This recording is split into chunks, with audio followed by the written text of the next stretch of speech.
Bonjour Bruno Retailleau. Bonjour Sonia Mabrouk. Et bienvenue à la grande interview sur CNews et Europe 1. Vous êtes le ministre de l'Intérieur. Il y a beaucoup de sujets à aborder avec vous ce matin. Monsieur le ministre, des sujets qui ont trait bien sûr à la sécurité des Français, à votre action également au sein de ce ministère. Et tout d'abord, cette rixe mortelle devant un lycée à Hyères en Essonne. Un adolescent de 17 ans a été poignardé, semble-t-il, au cours d'un règlement de compte entre bandes rivales. Les habitants et les parents d'élèves, et on peut les comprendre, craignent des représailles. Vous appelez... D'abord, vous dénoncez un ensauvagement et vous appelez une réforme de la justice des mineurs. Est-ce que vous considérez, Bruno Retailleau, lorsqu'un mineur tue comme un adulte, il doit être jugé comme un adulte ? Je l'ai toujours considéré. Je pense qu'aujourd'hui, on a un problème majeur. Je suis bien placé comme ministre de l'Intérieur pour le savoir. Une grande partie de la délinquance, y compris la délinquance la plus violente, est le fait de mineurs. Et ces mineurs, malheureusement, ont un sentiment d'impunité. Pourquoi ont-ils un sentiment d'impunité ? Parce que notre politique pénale, la loi qui régit, qui encadre la justice des mineurs, n'est plus du tout adaptée. Parce qu'on enferme en réalité les mineurs dans un long parcours de délinquance. La plupart de ceux qui tuent, on se rend compte qu'ils ont des antécédents judiciaires. 5, 10, 15, 20, 30, qui n'ont jamais été condamnés à la prison. Donc moi je pense qu'il faut réformer profondément la justice des mineurs, avec des courtes peines de prison de quelques semaines dans des établissements différenciés qui sont prévus à cet effet, comme le font par exemple les Pays-Bas. C'est 1 semaine, 2 semaines, 3 semaines, voilà. 2, il n'y a pas d'excuse pour ceux qui tuent, ceux qui blessent grièvement, y compris pour la minorité. Il faut transformer les choses, c'est-à-dire qu'aujourd'hui, l'excuse de minorité est la règle. Demain, elle doit devenir l'exception. La comparution immédiate. Une vraie réforme. Tout ça a été détricoté. Quelle politique on paye aujourd'hui finalement ? C'est une politique 68arde, une politique très gauchisante qui a considéré que la sanction, la prison, c'était une mauvaise chose, qu'il fallait rééduquer, qu'il fallait avoir de la pédagogie. Ces gens ont simplement oublié ce que l'on sait pour nos propres enfants. C'est que la sanction fait partie de l'éducation et de la prévention. Pourquoi est-ce que, interrogez-vous, sur le narcotrafic, pourquoi les narcotrafiquants utilisent-ils de plus en plus des jeunes mineurs, très jeunes, 14 qu'ils connaissent très bien ou 15 ans, parce qu'ils connaissent les règles. Exactement. Donc moi je pense que, alors Gabriel Attal avait déposé un texte qui est au Sénat, qui je trouve a été trop affaibli. J'espère qu'en séance, nos amis sénateurs vont le durcir. C'est fondamental. Un mot quand même sur la famille.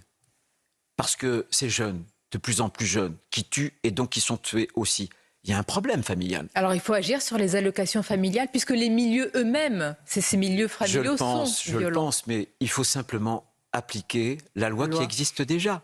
Vous avez dans le Code pénal un article L 227-17 qui peut condamner un père, une mère, dès lors qu'il y a une défaillance manifeste dans l'éducation. Les familles reçoivent, à coup d'argent public, des allocations familiales, etc.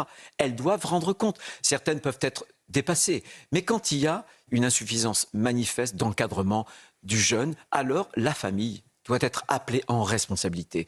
Et je pense que tant qu'on n'agira pas sur ces 2 leviers, en amont, la parentalité, la responsabilité familiale, et en aval, une réforme totale de la justice des mineurs, je pense qu'on aboutira à aucun résultat. Alors que la liste des victimes mineures s'allonge. Mais bien sûr, notamment sur le narcotrafic, il y a un épouvantable rajeunissement de ceux qui tuent et de ceux qui sont tués. Le narcotrafic, ce sont des enfants soldats et des enfants victimes. C'est ça, aujourd'hui, la réalité. On va parler évidemment du narcotrafic. Bruno Retailleau, on poursuit notre entretien en parlant de la justice des mineurs, puisque l'agresseur du rabbin, Aryeh Engelberg, va passer devant la justice des enfants. Le communiqué de la procureure hier indique que cet individu est impliqué dans 3 procédures judiciaires pour des faits de trafic de stupéfiants et de violence sur personne dépositaire de l'autorité publique. À quel profil a-t-on affaire ici ? Mais c'est toujours la même chose. Alors là, vous ajoutez la dimension de l'antisémitisme. Mais vous voyez bien que ces jeunes sont enfermés dans des parcours de violence. Pourquoi est-ce que je dis ça ? Parce que comme ils ont un sentiment d'impunité, comme la sanction ne tombe pas dès le premier délit un peu grave, eh bien, ils continuent. Il continue, il n'y a pas de butée. On ne repose rien du tout et tout cela va jusqu'à des extrémités. Donc moi je pense que vous avez en plus ici l'antisémitisme. Nous baignons aujourd'hui dans un antisémitisme d'atmosphère. Je citais il y a quelques minutes le cas d'un jeune collégien dans un collège qui est en l'Essonne, qui a été retiré de sa classe, notamment en classe, parce qu'il proférait des insultes antisémites. Il est convoqué devant le chef d'établissement. Il va avoir quoi? Un conseil de discipline? Mais voilà. Mais ce que je veux dire, c'est que tout cela doit nous inciter à la plus grande rigueur. À la plus grande rigueur. Qui dites-vous, monsieur le ministre de l'Intérieur? Je dis simplement en posant un constat. Je veux rappeler à votre micro, un chiffre, 2 chiffres, pour les rapprocher, qui sont terrifiants. Nos compatriotes français de confession juive représentent moins de 1% de la population. Et pour autant, ils sont victimes de près de 60% des actes racistes et antireligieux. 1% d'un côté, près de 60% de l'autre. Donc vous avez un antisémitisme d'atmosphère qui aujourd'hui a un double visage. Hier, c'était l'extrême droite, qui est aujourd'hui cet antisémitisme d'extrême droite plutôt résiduel. Ce double visage, c'est l'islamisme. L'islamisme qui, aujourd'hui, je le dis solennellement à votre micro, se comporte comme le fasciste d'hier. Le fascisme, dans la mesure où c'est un catalyseur de haine antisémite. Et puis un autre visage, l'extrême gauche. L'extrême gauche qui, sous le masque, en réalité, de l'antisionisme, attise les braises de l'antisémitisme, instrumentalise la cause palestinienne, simplement pour draguer un vote communautariste. On entend votre condamnation, votre indignation. D'ailleurs, les réactions politiques pleuvent. Mais au-delà, est-ce qu'il y a une forme d'impuissance aujourd'hui, Bruno Retailleau, de l'État à agir, à finalement tenter d'éradiquer ou en tous les cas de diminuer ce poison qui se distille? Je pense qu'il faut que l'État soit ferme. Il faut que l'État soit ferme. Si, je pense que c'est la question, par exemple, du voile, qui est dans notre actualité. C'était l'actualité de la semaine dernière, c'est encore l'actualité de cette semaine après les propos de Teddy Riner. Je pense que, de ce point de vue-là, il faut être très ferme, parce qu'on voit bien que ce sentiment, en tout cas cette haine antisémite, est propagée par l'islamisme. Et l'islamisme tient beaucoup au voile. Bien entendu que... Donc dans votre équation, il y a l'extrême gauche, la France insoumise, l'islamisme qui conduit à l'antisémitisme. Mais bien Alors, sûr. Et où intervient l'État dans tout cela? Est-ce que ce sont des discours dans la classe politique aujourd'hui? Mais justement, l'État doit être ferme. Et nous devons être fermes sur ce qui constitue notre identité républicaine profonde. C'est-à-dire que la République, c'est en quelque sorte l'indifférence aux différences. C'est la République ou la France? Eh bien, il y a la France, Retailleau qui doit tenir debout. Bien sûr que c'est la France. La République est un régime. Simplement, ce que je veux dire, c'est que ce régime qui nous permet d'avoir un cadre commun, on doit être ferme. On ne doit pas reculer. Et ne pas reculer, c'est de faire en sorte que dans les compétitions sportives, on interdise le voile. J'y viens. Mais expliquez-nous, pourquoi on arrive aujourd'hui, d'ailleurs les chiffres des actes antisémites, est-ce que peut-être, malheureusement, qu'ils continuent d'augmenter? Est-ce que vous avez des derniers chiffres depuis l'année 2025 depuis le 7 octobre 2023, ils ont été multipliés par plus que 3. Voilà. Mais là encore, on voit bien que ces mouvements-là d'extrême gauche tentent d'importer sur notre sol national le conflit israélo-palestinien. Pourquoi est-ce qu'ils y arrivent? Est-ce qu'il y a eu pendant des années, là encore, nous sommes obligés d'avoir un devoir d'introspection des politiques d'accommodement raisonnable ou plutôt déraisonnable, y compris d'une partie de la droite qui n'a pas mené la bataille culturelle? Est-ce que vous estimez qu'il y a eu, j'allais dire, une forme de soumission? Écoutez, ce combat pour moi il est culturel. Le combat politique. J'ai lu Gramsci et j'ai toujours pensé que si on veut gagner dans les urnes, il faut aussi gagner dans les esprits. Et les islamistes, et notamment les frères du musulman, avancent à bas bruit. C'est un islamisme à bas bruit, avec un discours très lisse, avec une rhétorique habile, où ils reprennent nos concepts, ils retournent par exemple l'argument de la liberté contre la démocratie libérale. Non, le voile. Et vous vous souvenez, l'Europe qui avait subventionné une campagne avec ce sous-titre « La liberté est dans le hijab ». Eh bien non, jamais. Pour moi, le voile n'est pas le marqueur de la liberté, c'est le marqueur de la soumission de la femme par rapport à l'homme. C'est le marqueur d'un apartheid aussi, au sein de notre société. Ils veulent en réalité, les frères musulmans, malheureusement aujourd'hui, il est classifié confidentiel, un rapport absolument alarmant sur les visées des frères musulmans. Vous en avez déjà parlé. Je vais le déclassifier. Mais qu'est-ce qui va nous apprendre? Est-ce qu'il va ouvrir davantage les yeux à ceux qui les ont déjà grands ouverts et à ceux qui les ferment? Est-ce qu'au sein de votre gouvernement, monsieur le ministre, vous avez certaines personnalités, là je parle du plus haut sommet de l'État, qui ne se rendent pas compte du symbole de l'entrisme islamiste que peut constituer le voile? En tout cas, ce que je constate, c'est que désormais, le gouvernement a une ligne sur le voile dans les compétitions sportives fédérales, c'est non. Désormais. Parce que le sport, c'est plus que le sport. Le sport, c'est une grammaire universelle, c'est ce qui nous permet de communier dans un même élan, quelles que soient nos croyances, quelles que soient nos origines. Et je m'étonne, quelques mois simplement après cette extraordinaire réussite qu'ont été les Jeux Olympiques en France, qu'on oublie la charte de l'olympisme. La charte de l'olympisme, c'est l'article 50, qui proscrit tout signe ostentatoire, religieux ou politique. Revenons justement à nos idéaux. Et voyez, c'est par nos idéaux qu'on comblera finalement ce vide.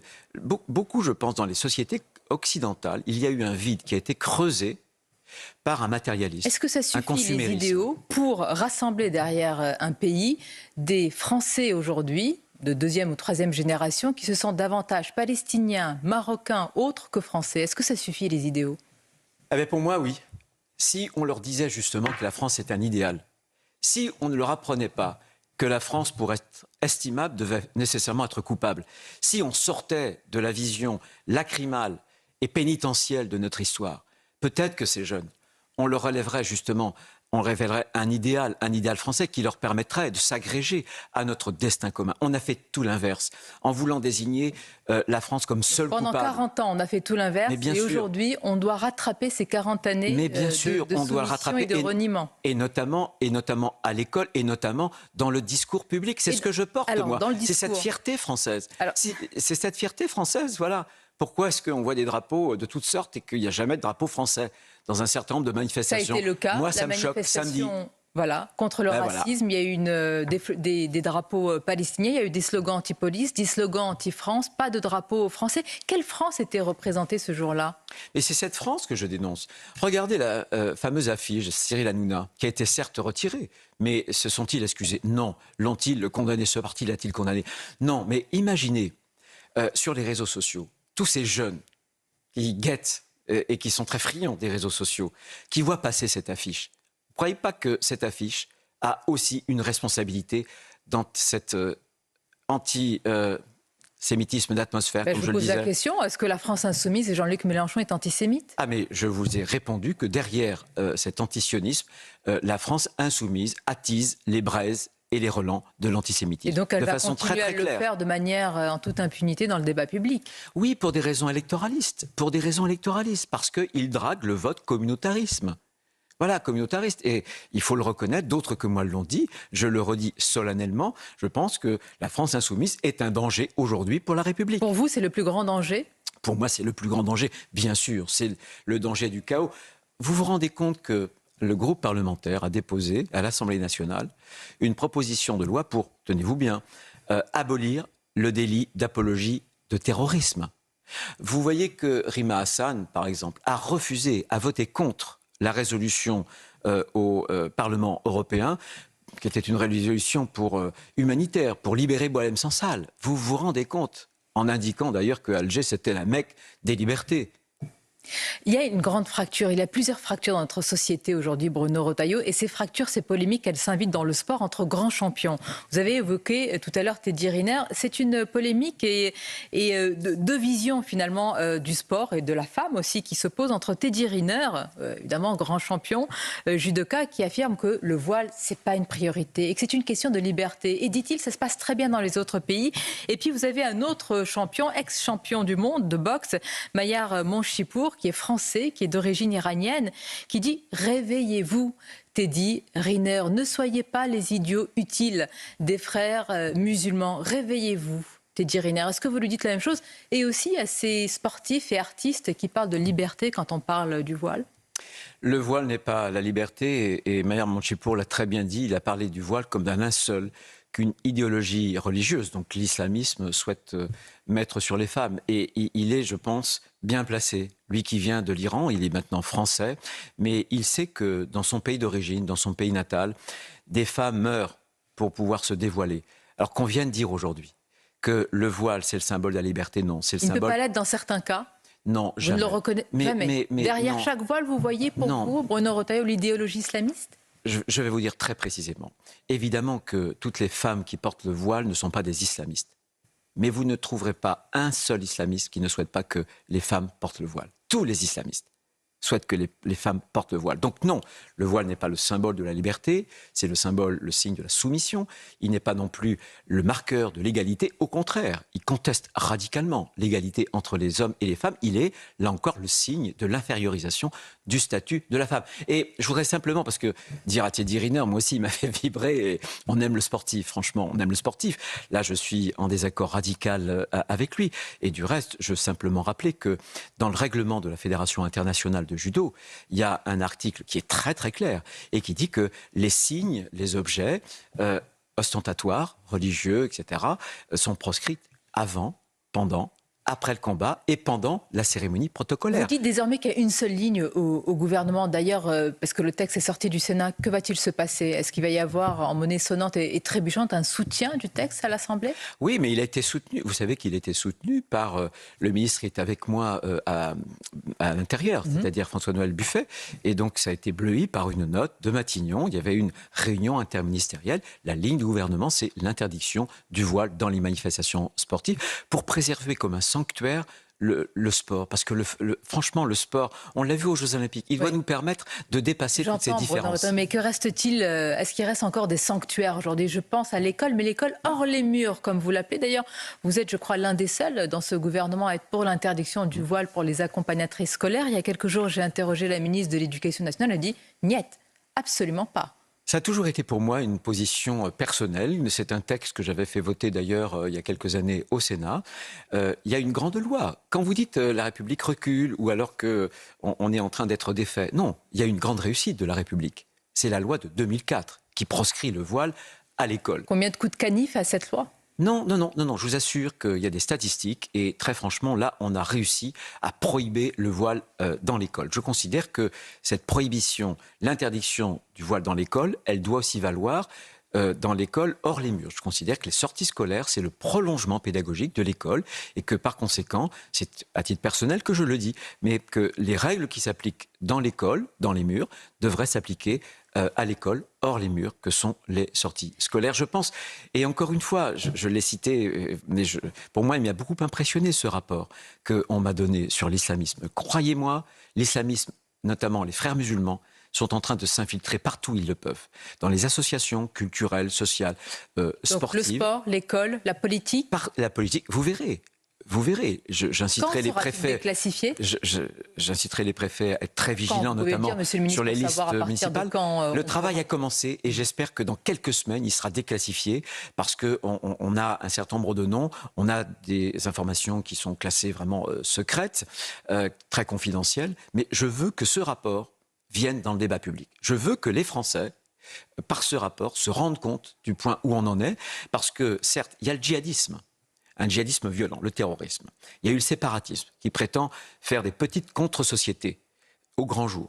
Mais là, les fréristes, les frères musulmans veulent demain imposer la charia à toute notre société. Ce que dénonce dans le long notamment terme. Florence Bergeau-Blaclair. Exactement. Mais, Monsieur le ministre, il y a ce que vous dites, le rapport choc, semble-t-il d'ailleurs très, très important. Il y a aussi ce que vous dénoncez et l'interdiction du voile, notamment dans les compétitions sportives. Et puis il y a ce qui se passe pendant ce temps. Par exemple, la marque Merachi, c'est une marque spécialement dédiée aux femmes musulmanes qui fait parler d'elle d'abord en ouvrant une boutique dans la capitale et en dévoilant une vidéo. Je ne sais pas si vous l'avez vu, de la Tour Eiffel, voilée avec cette légende.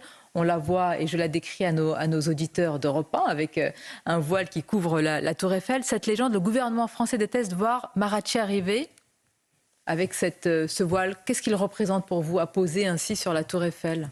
Il représente l'inverse des valeurs françaises, des valeurs républicaines. Et j'appelle tous les Français, y compris d'ailleurs nos compatriotes, et je connais beaucoup, qui ont une foi musulmane parfaitement sincère et qui pratiquent cette foi de façon très compatible avec les principes français républicains. Eh bien, on ne doit pas accepter ce genre de choses. Voilà. La France ne se soumettra pas. Voilà, la France que j'aime, c'est la France libre. Moi, je suis gaulliste et ce voile qui couvre un des symboles de la capitale française, je le repousse. Voilà, et je mettrai toutes mes forces, toutes mes convictions à combattre, encore une fois, ce qui est une idéologie religieuse, mais ce qui est d'abord une idéologie et qui défigure d'ailleurs la foi des compatriotes musulmans qui, eux, sont sincères. Eux sont sincères. Vous en parlez parce que souvent, certains, en tous les cas vos opposants, notamment à gauche ou à l'extrême gauche, disent mais Bruno Retailleau a une obsession finalement de la religion musulmane. C'est ce que dit Teddy Riner. Hein. Il dit on ne parle plus que de cela. Qu'est-ce que vous répondez à cette attaque récurrente? Mais parce que je ne confonds... Parce qu'il y a deux choses. Moi, je combats l'islamisme comme une idéologie, l'islamo-fascisme d'ailleurs, on devrait même dire. Mais je ne me trompe pas. Nos compatriotes musulmans, comme juifs, comme chrétiens, ou comme agnostiques, ou comme athées, ont toute leur place. C'est ce que nous avons, c'est notre trésor précieux en France. Vous êtes le ministre des cultes d'ailleurs. Mais je suis ministre des cultes, bien sûr, et je fais très attention à ne pas tout mélanger. Voilà, ce qui est de l'ordre de l'intime, qui me concerne, mais aussi ce qui est l'ordre de l'aspect public. La République, c'est mettre à distance ces particularismes. La France, je vais vous dire, la France, dans l'histoire de l'humanité, a réussi un mariage qui est improbable, qui est merveilleux. C'est de conjuguer ce qu'il y a de plus singulier, particulier dans chaque homme, dans chaque femme, avec ce qu'il y a de plus universel dans toutes les femmes et dans tous les hommes. C'est ça la France. C'est le message qu'on porte au monde. Donc on devrait en être fier et il faut lutter pied à pied contre les menées de ces idéologies qui nous menacent aujourd'hui, sous une forme terroriste ou sous une autre forme qui est une forme aussi extrêmement grave, qui est l'islamisme radical, politique. Lutter aussi, Bruno Retailleau, contre tous les racismes, tous, y compris le racisme anti-blanc. La porte-parole du gouvernement, Sophie Primas, a déclenché une polémique, en tous les cas de vive réaction, après avoir reconnu l'existence d'un racisme anti-blanc et évoqué une anecdote personnelle, familiale, puisque sa fille a été victime de ce racisme. Est-ce que vous dites aujourd'hui, évidemment, il existe ? Mais bien sûr. Vous le dites comme ça, mais la plupart des sociologues le nient. Mais c'est une évidence. C'est un concept d'extrême droite. Mais seuls les wokistes, les décolonialistes, les indigénistes, qui d'ailleurs veulent tout passer sous le prisme de la race, c'est incroyable. Il y a aujourd'hui en France parfois un nouvel antiracisme qui veut centrer les analyses sociologiques et sociales en les passant justement au tamis de la race. C'est incroyable. Non, bien sûr que personne n'est exempt de défaut. Personne. Personne, quelle que soit sa couleur de peau. Et le racisme, il peut être un racisme anti-blanc, il peut être un racisme anti-noir, anti-jaune.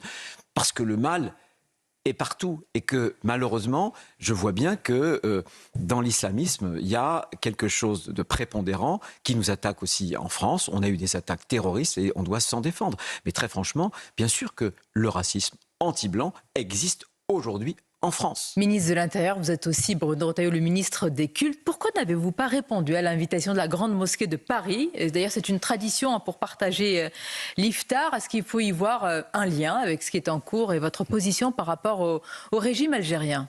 C'est une position personnelle que je m'applique. Moi, je considère que l'iftar, c'est la rupture du jeûne. Le jeûne, c'est une prescription religieuse. Donc sa rupture a aussi une dimension religieuse. Par conséquent, j'assiste moi à des cérémonies, mais lorsqu'il y a un côté, une dimension très officielle. Il me semble que les précédents ministres de l'Intérieur ont participé à cette tradition. C'est ce que j'essaie d'appliquer. C'est ce que j'essaie d'appliquer. Vous voyez, je ne vais pas officiellement à la messe des cendres du début du carême.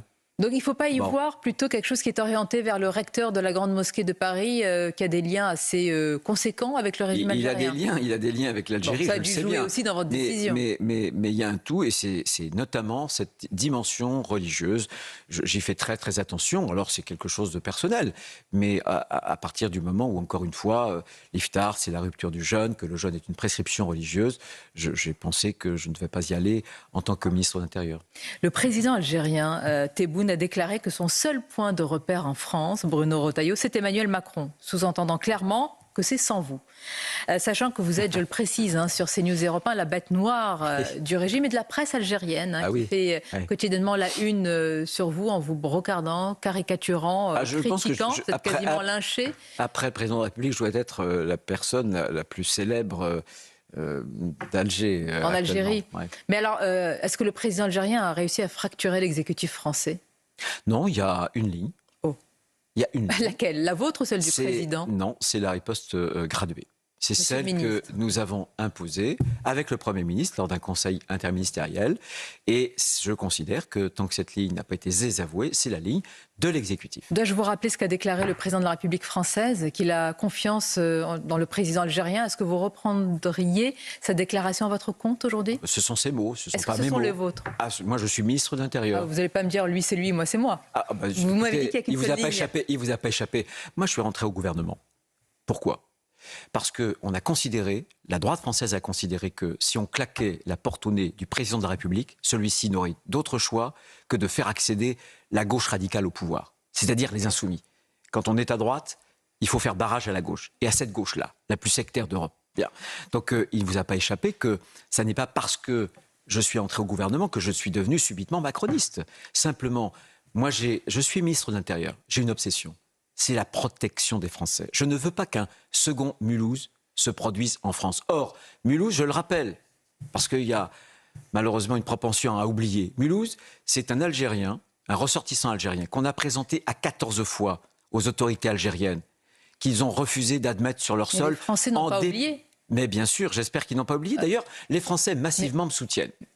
Ils soutiennent cette idée de poser un rapport de force, non pas avec le peuple algérien, pour lequel j'ai le plus grand respect. Par exemple, comment vous pouvez expliquer ce matin aux Français et puis plus spécifiquement aux auditeurs d'Europe 1 et téléspectateurs de CNews qu'on est passé d'un ultimatum où on allait réviser les accords de 68 à une riposte graduée dont on comprend qu'elle est moins une riposte et plus une petite graduation? Attendez, moi, pendant des semaines, des mois, j'étais souvent dans le milieu politique le seul à demander la libération de Boualem Sansal. 2, sans doute le seul, pendant des semaines et des mois, à demander qu'on arrive à poser un vrai rapport de force, parce que j'en ai marre que la France soit humiliée par un régime, le régime algérien. À qui le dites-vous? Eh bien, il se trouve que j'avais demandé au Premier ministre un comité interministériel. Lors de ce comité interministériel, il y a eu une réponse graduée. Je n'ai jamais dit que brutalement, il fallait dénoncer les accords de 68. On n'est pas au pouvoir. Alors dites-nous ce que vous faites de graduer, monsieur le ministre. Je vais vous faire une confidence. Si demain la droite arrive au pouvoir, bien sûr qu'on les abolira. D'ailleurs, la droite est le centre, que ce soit Édouard Philippe, Gabriel Attal et tant d'autres. Que vous êtes aux responsabilités. Bien sûr, mais justement parce que je suis aux responsabilités, les Français savent parfaitement que je ne suis pas seul. Les Français savent parfaitement que je ne suis pas président de la République. Les Français savent que je fais un maximum d'efforts pour avancer. J'ai réussi à mettre le gouvernement sur une ligne d'une réponse graduée. Une réponse qui a commencé déjà. On a une liste de la nomenclatura de plus de 800 personnes. Et sur les passeports officiels, désormais, ça ne suffit plus. Il faut montrer patte blanche sur un certain nombre d'autres pièces. Et ça nous a fait renvoyer, si j'ose dire, en Algérie, un certain nombre de personnalités. La riposte graduelle, elle va se mettre en place. Il y a deux objectifs. Il y a deux objectifs. Il faut libérer Boualem Sansal, mais surtout, en matière de sécurité, il faut que l'Algérie accepte notamment... Ce n'est pas le cas. Non, mais accepte ses ressortissants conformément à l'accord de 94. Je vous pose la question différemment.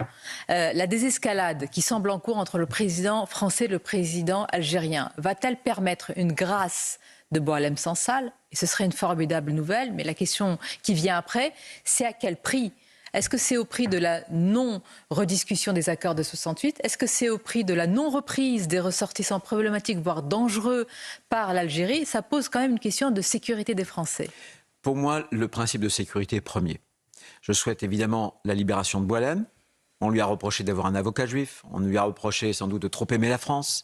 Et il a subi un procès en catimini, sans avocat, sans avoir pu choisir ses avocats. Donc c'est l'inverse d'une vraiment justice équitable. Mais encore une fois, quand je parle de second Mulhouse, c'est la question de la sécurité qui m'importe. Il faut que l'Algérie respecte le droit. Et si elle avait respecté ses obligations, il n'y aurait pas eu cet assassinat terroriste à Mulhouse. Voilà. Dans la riposte graduée, il y a deux solutions. Soit la solution où l'Algérie, le régime algérien, accepte de libérer Boualem Sansal, accepte de reprendre ses ressortissants les plus dangereux, conformément au droit international et au droit qu'on s'est donné par cet accord de 94. C'est le cas très bien. Ou alors, elle ne l'accepte pas et nous n'aurons pas d'autre choix démocratique que de monter dans les tours. Bien entendu. Mais c'est le principe de la riposte graduée. Quelle est l'alternative à une riposte graduée? Il n'y a pas... Non, l'alternative de la riposte graduée, encore une fois, c'est la reprise par l'Algérie de ses ressortissants, notamment les plus dangereux, et la libération de Boualem. C'est ça la contrepartie. Auquel cas, les choses pourraient repartir. Mais simplement un point, c'est pas moi qui ai mis le feu aux poudres. Je voudrais vous dire que... C'est ce que disent la plupart des oppositions. C'est ce que semble penser une partie du gouvernement. Alors, écoutez, en 2021, à juste titre, le président de la République a cette phrase, qui est totalement juste, la rente mémorielle. L'Algérie rappelle son ambassadeur et interdit le survol de nos avions de chasse qui allaient à l'époque au Sahel. Amira Bouraoui, 2023, c'est l'opposante algérienne, et le régime algérien veut qu'on leur livre. On dit non. Rappel de l'ambassadeur. Ensuite, l'été 2024, le président de la République reconnaît la souveraineté marocaine sur le Sahara occidental.